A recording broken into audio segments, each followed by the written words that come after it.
In the quiet rustle of keyboards and the soft glow of screens, the drama of our time unfolds. Every day, billions of people spend 6 to 8 hours in digital space, more than we dedicate to sleep or communication with loved ones. Virtual worlds are becoming not just entertainment, but a full-fledged refuge from reality. Recent studies reveal an alarming trend. Over the past decade, the time spent online has increased by 70%. We are witnessing the birth of a new social phenomenon, digital escapism, where virtual reality does not complement but replaces lived experience. Digital universes entice with their predictability, controllability, and the ability to press the exit button at any moment. In them, there are no uncomfortable social interactions, painful rejections, or the need to confront one's own shortcomings. They offer an ideal illusion, a world where one can be anyone without bearing responsibility for real life. What happens in our consciousness when we immerse ourselves in virtual worlds?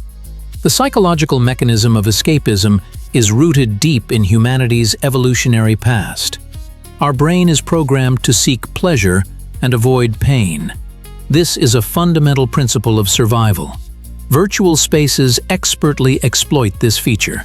When immersed in digital reality, the dopamine reward system is activated, the same one that triggers when eating, having sex, or receiving social recognition. Every notification, like, or victory in a game triggers micro-releases of dopamine, the neurotransmitter of pleasure. The brain quickly learns to associate certain actions in virtual space with this pleasant sensation. But unlike natural sources of pleasure, digital stimuli create shorter and more intense reward cycles. Games, social networks, streaming services are designed with these mechanisms in mind. They offer instant and predictable gratification, which is so lacking in unpredictable reality. In parallel, a mechanism of negative reinforcement is formed. When a person uses virtual space to avoid unpleasant emotions, anxiety, loneliness, boredom, the brain remembers this strategy as effective. Gradually, it becomes an automatic reaction to any discomfort. The phenomenon of immersiveness, the feeling of presence in another reality, plays a special role. Modern technologies have reached a level where they can create a convincing illusion of an alternative world, where the user feels significant and capable of influencing the environment. This experience is particularly attractive to people who experience a deficit of control in real life. A critical element in the formation of addiction is tolerance, the gradual decrease in pleasure from the previous level of stimulation. A person needs more and more time online to achieve the same emotional effect. Thus, a vicious circle is closed. Reality seems increasingly dull against the backdrop of vivid virtual experiences. Who are they? The digital hermits of our time? Research paints an ambiguous portrait. Contrary to popular stereotype, these are not only teenagers or young people. The risk of digital escapism spans all age groups, although it has its own demographic characteristics. Those with certain psychological traits are most vulnerable. Introverts, who experience discomfort in social situations, find a safe alternative to live communication in the virtual world. Individuals with high levels of neuroticism, prone to anxiety, depression, and emotional instability, use digital worlds as a form of self-medication. A significant risk factor is social isolation that existed prior to immersion in the virtual world. Lonely people who have lost meaningful connections or never had them find a surrogate for intimacy in online communities. Traumatic experiences of rejection, bullying, or violence also push individuals to seek a safe space where they can control social interactions. Biographical scenarios of digital hermits often include turning points, job loss, divorce, moving to a new city. During such periods, the virtual space becomes a temporary refuge, which gradually transforms into a permanent dwelling. People in creative professions with unrealized potential are also at risk. For them, virtual worlds provide the illusion of recognition and self-realization without the fear of criticism and rejection. The digital universe offers us an endless variety of refuges, each satisfying specific psychological needs. Social networks provide the illusion of connection without the vulnerability of real-life communication. A single tap of the screen, and we receive a dose of social validation in the form of likes and comments, without risking face-to-face rejection. Multiplayer online games offer something more: entire alternative lives. In them, a person can become a hero, a guild leader, or a respected strategist. These worlds are especially appealing to those who feel powerless or insignificant in their daily lives. Here, every achievement is measurable, every status visible, and hierarchies are clear and surmountable. Virtual social spaces, from chats to metaverses, satisfy the need for belonging. They create interest-based communities where a person can find like-minded individuals regardless of geographical or social barriers. For many, these connections become more significant than relationships with neighbors or colleagues.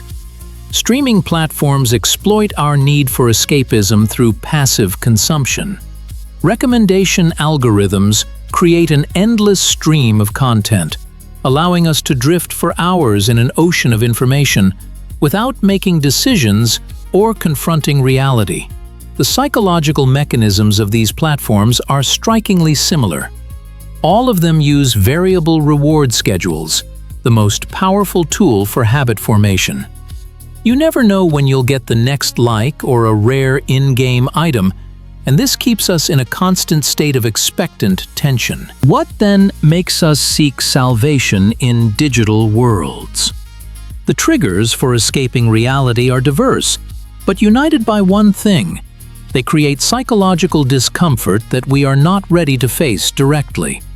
Social anxiety becomes one of the most powerful catalysts. In a world where every interaction can be judged and condemned, virtual space offers a safe alternative: communication without the risk of direct rejection or awkwardness. Behind the screen, you can edit your messages, control the impression you make, and create an idealized image of yourself.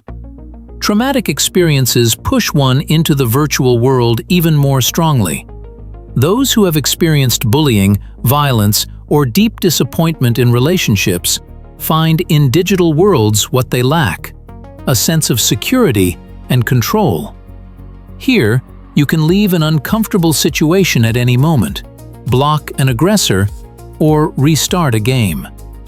Economic instability and career dissatisfaction also push towards escapism. When reality offers low-paying jobs with no prospects, virtual worlds provide the illusion of achievement and progress. Game levels, virtual rewards, and even digital currencies create a sense of growth and development that is so lacking in a career. Information overload and the chronic stress of modern life make digital space attractive due to its predictability.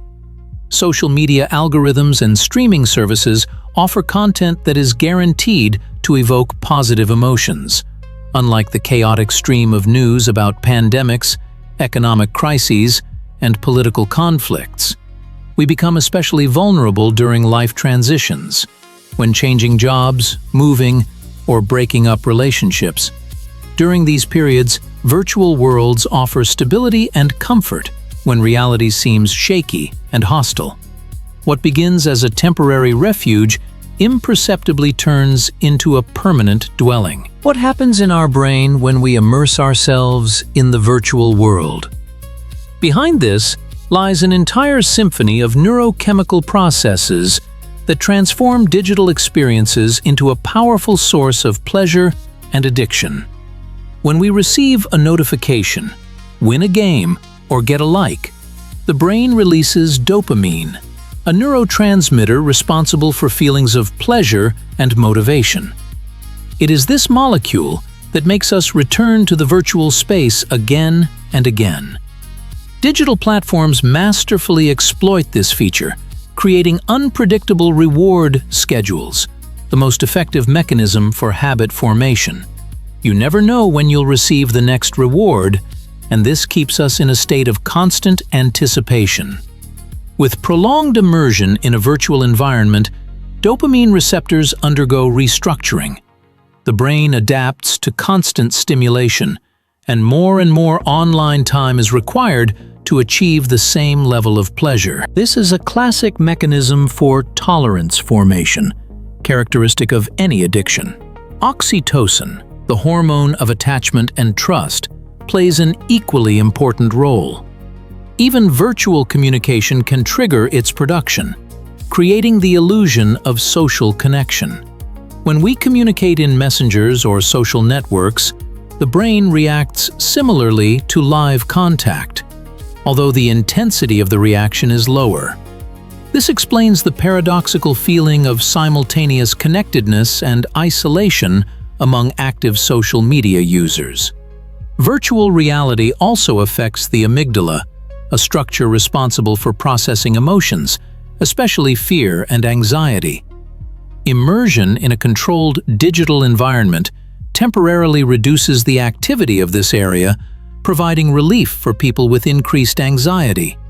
But upon returning to the real world, anxiety can intensify, creating a vicious cycle of avoidance. When we speak of social isolation as a consequence of retreating into the virtual world, we are not talking about a temporary break from society, but about a profound transformation of a person's life. Statistics show that people who spend more than 6 hours daily in virtual worlds are 30% more likely to suffer from clinical depression and 45% more likely to report feelings of deep loneliness. Social skills, like muscles, atrophy without practice. Researchers from the University of Tokyo, who studied the phenomenon of hikikomori, individuals who voluntarily isolated themselves from society, found that after 2 years of minimal social contact, the ability to read a sobesednika's emotions decreases by a third. The skill of maintaining casual conversation, the ability to resolve conflicts, and tolerance for social discomfort are lost. The physical consequences are no less dramatic. A sedentary lifestyle leads to weakened immunity, sleep disturbances, and musculoskeletal problems. A study conducted in 20 countries showed that people who spend more than 8 hours daily in front of screens have a 64% higher risk of developing cardiovascular diseases. Career prospects also suffer. Employers increasingly note a deficit of soft skills among young professionals, the ability to work in a team, negotiate, and show empathy. A LinkedIn study showed that 89% of dismissals are due to a lack of social skills rather than professional competence. Family and romantic relationships are most severely affected. Psychologists are observing a new phenomenon: digital infidelity, where a partner is emotionally more involved in virtual interactions than in real relationships.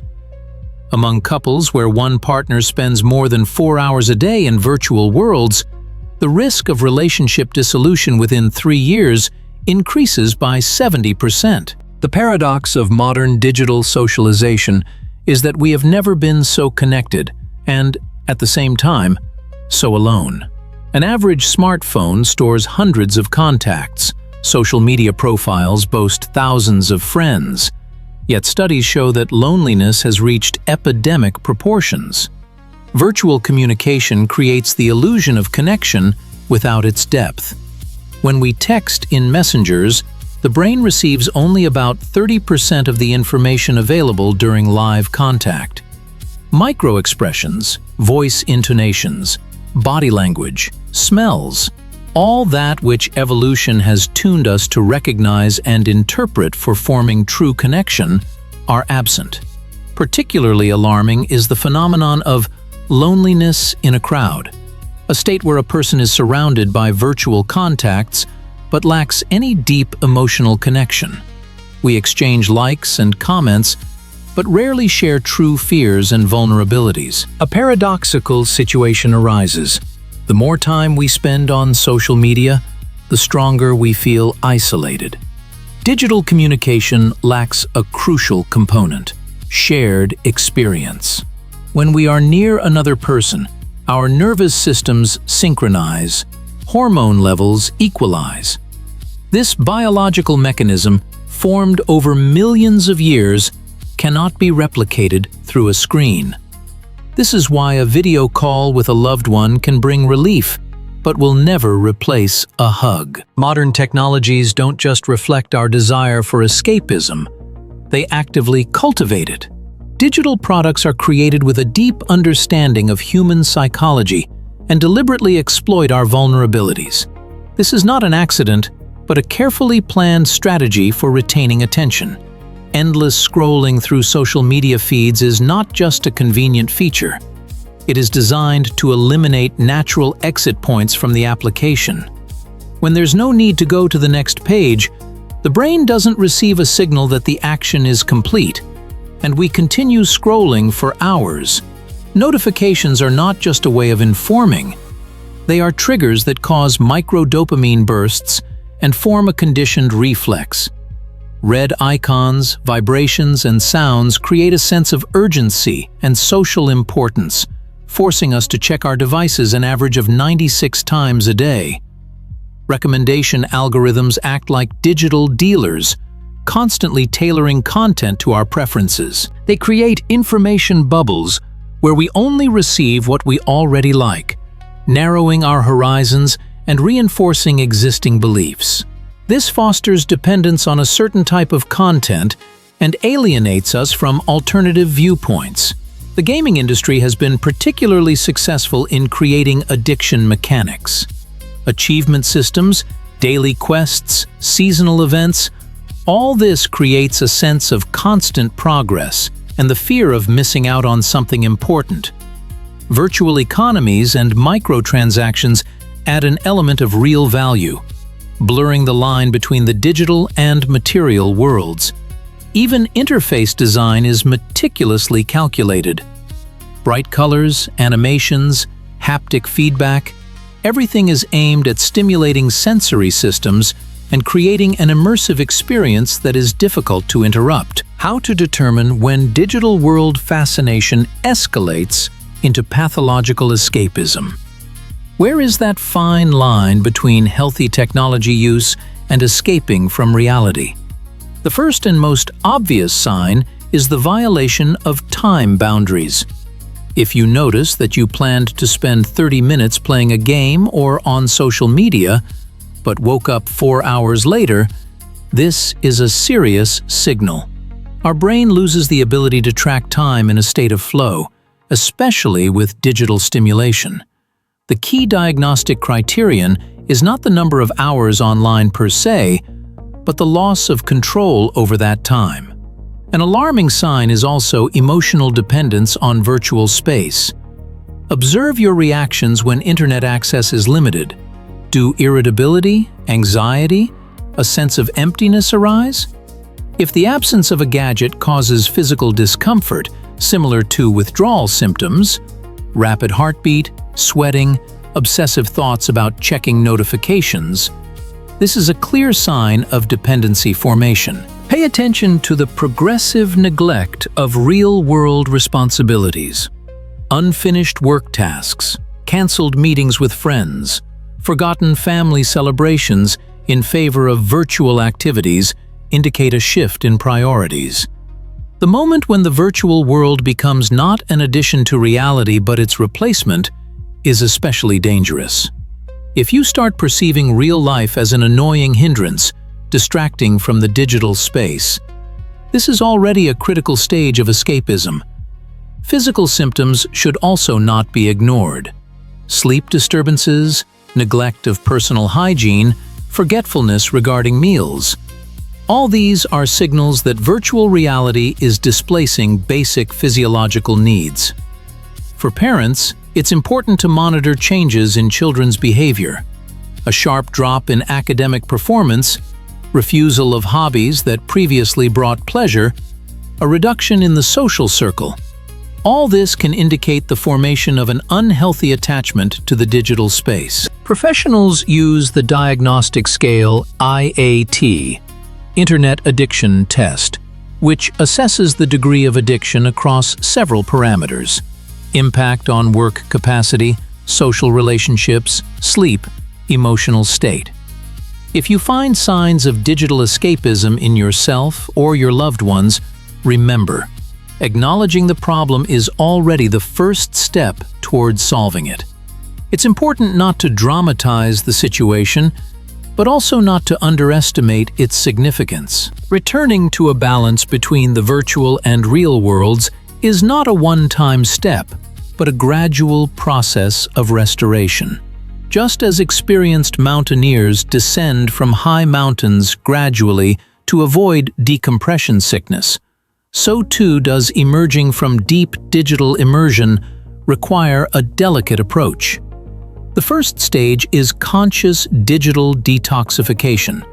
This doesn't mean a complete rejection of technology, but rather establishing healthy boundaries. Start small.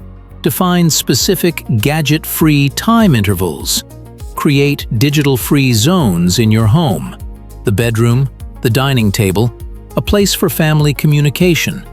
Use screen time tracking apps, which paradoxically help control technological dependence. The digital sunsets technique is particularly effective, gradually reducing screen brightness and usage time towards evening. This not only reduces psychological dependence, but also normalizes melatonin production, improving sleep quality and overall well-being. The second stage is filling the resulting vacuum. Nature abhors a vacuum, and if virtual stimuli are not replaced by real ones, relapse is inevitable. Begin to revive bodily practices, walks, physical activity, tactile contact with nature. Studies show that even 15 minutes in a park significantly reduces the craving for digital stimulation. Gradually restore live communication skills. Start with safe, structured social situations. Group activities based on interests, where interaction occurs around a specific activity. This reduces social anxiety and creates a natural reason for communication. The third stage is therapeutic work with the deep-seated causes of escapism. Cognitive behavioral therapy helps identify and transform dysfunctional beliefs underlying avoidant behavior. Mindfulness practices teach how to shift attention to the present moment and cope with discomfort without escaping into virtual worlds. The future of technology will inevitably be shaped around a new ethical paradigm: digital well-being. We stand on the precipice of an era where users' psychological health is no longer just an optional extra, but a fundamental design principle. The movement for ethical technology is gaining momentum, uniting former developers from major platforms, psychologists, and digital rights activists. Their mission is to transform the very philosophy of digital product creation. Instead of maximizing engagement at all costs, new approaches prioritize conscious use, informed choice, and psychological safety. We are already seeing the first fruits of this transformation. Applications are emerging that are designed with circadian rhythms in mind, automatically reducing brightness and filtering blue light in the evening. Social platforms are beginning to implement mindful usage features, in-app time reminders, pauses in infinite scrolling, and the ability to disable quantitative metrics of social approval. The creators of so-called calm technologies offer a revolutionary approach. Their interfaces are minimalist, don't overload attention, and operate in the background, intervening in our lives only when necessary.